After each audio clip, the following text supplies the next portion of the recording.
Первый день соревнований по борьбе куреш в рамках 6-х международных спортивных игр «Дети Азии» принес в копилку сборной Якутии еще одну золотую медаль. Ее принес борец Али Агаев в весовой категории до 65 килограмм. Сегодня его соперником в финале стал спортсмен из Армении. Якутянин в первые же секунды игры заработал 1 очко и на последней минуте боя снова провел силовой прием и заработал еще 1 очко в свою пользу. Соперник из Армении в последние секунды попытался сравнять счет, но борьба была проиграна. Сам спортсмен на протяжении 10 лет занимается дзюдо и не раз выигрывал турниры республиканского масштаба. В соревнованиях по борьбе куреш он участвует впервые, и его медаль на играх «Дети Азии» – первая победа на международном уровне.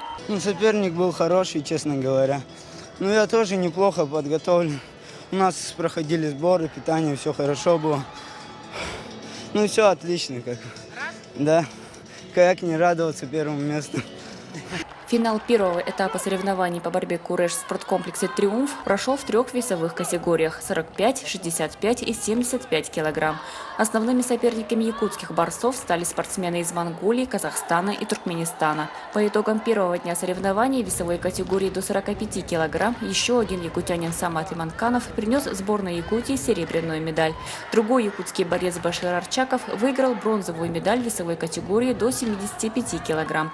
Победителем в этой весовой категории стал соперник из Монголии Шентас Рекболсон. Главный судья соревнований и технический директор Международной федерации по борьбе куреш Насири Нижат Мухаммед Реза отметил, что игры «Дети Азии» – отличный шанс юным спортсменам подготовиться к Олимпийским играм.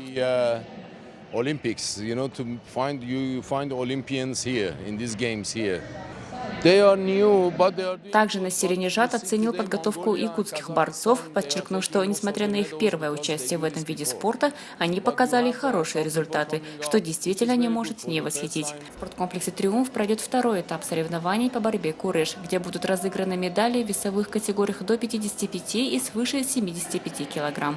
Надежда Ефимова, Джилстан Трофимов, ЕСЯ.